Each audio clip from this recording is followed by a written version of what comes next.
বাইতুল্লাহ নির্মাণ হয়ে গেল।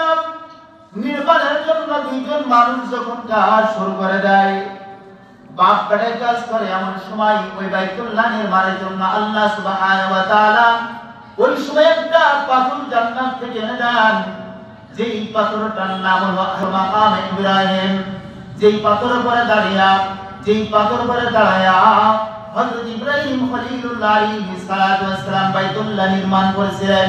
যেই পাথরের উপরে এখনো পর্যন্ত হযরত ইব্রাহিম আলাইহিস সালাতু ওয়াস সালামের পায়ের ছাপ পর্যন্ত এখন বিদ্যমান। এই বাইতুল্লাহ নির্মাণ হয়ে যায়, নির্মাণ শুরু করে দেয়। নির্মাণ করতে করতে যখন শেষ পর্যায়ে চলে যায়, শেষ পর্যায়ে যাওয়ার পর রব্বুল আলামিন ঘোষণা করেন, ও আমার খলিল, এবার তুমি আযান দাও, এই বাইতুল্লাহে তুমি আযান দাও। তখন মক্কায় জমিনে কোনো মানুষের বসবাস নাই, কোনো মানুষের আনাগোনা নাই, চলাচল নাই, ওখানে কোনো জনবসতি ছিল না। আল্লাহ নবী বলেন, আল্লাহ আযান দিব, আমার আযান শুনবে কে? আমার আযান কে শুনবে? আল্লাহ তাআলা হুকুম দেয়া দেন, তুমি আযান দাও। আযান দেওয়ার হুকুম আমি আল্লাহ তোমাকে দিলাম। আরে আযানের শব্দটা পৌঁছানোর দায়িত্ব আমি আল্লাহর।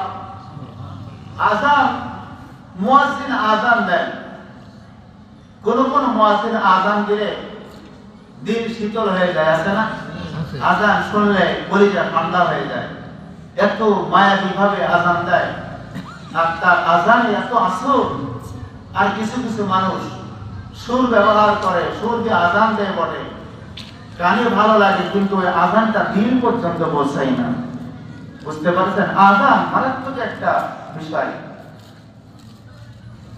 বেলাল হাবশী রাদিয়াল্লাহু তাআলা গলায় তার ভালো কোনো সুর ছিল না, উচ্চারণের ক্ষেত্রে বেলাল হাবশীর জড়তা ছিল। বেলাল হাবশী রাদিয়াল্লাহু তাআলা আযান দেন। আযান কিন্তু দুনিয়া থেকে আল্লাহ তাআলার আরশুল আযীম পর্যন্ত উঠে যায়। কিছু কিছু সাহাবায়ে কেরাম বলেন, ইয়া রাসূলুল্লাহ, ইয়া হাবিবাল্লাহ, বেলালের জবানের জড়তা, বেলালের জবান থেকে আরবি হরফগুলো স্পষ্ট বের হয় না, কারণ বেলালের জিহ্বাটা শক্ত ছিল। বেলালের জিহ্বায় পেরেক ফোটানোর কারণে, পেরেক দেওয়ার কারণে শক্ত হয়ে যায়। যেখানে সে আশহাদু আল্লাহ বলতে পারতো না, আসহাদু আল্লাহ বলতো। এই জড়তা, এই অস্পষ্টতার কারণে আল্লাহর নবীকে কিছু সাহাবায়ে কিরাম পরামর্শ দেয়, ইয়া রাসূলুল্লাহ, আমাদের সাহাবীদের মধ্যে অনেকেই স্পষ্ট ও সুন্দরভাবে আরো উচ্চ আওয়াজে আযান দিতে পারবে। সুতরাং আপনি যদি হুকুম করেন, আপনি যদি অনুমতি দেন, বিলালের পরিবর্তে অন্য মানুষ আযান দিয়ে। আল্লাহ নবী সাহাবাদের আরবির কারণে সম্মতি প্রদান করলেন। সম্মতি প্রদান হলো বটে, 3 দিন পর্যন্ত বিলাল কিন্তু আযান দেয় না। সাহাবায়ে কেরামরা আযান দেন, কিন্তু আযান যখন হয় না, বিলালের আযান হয় না।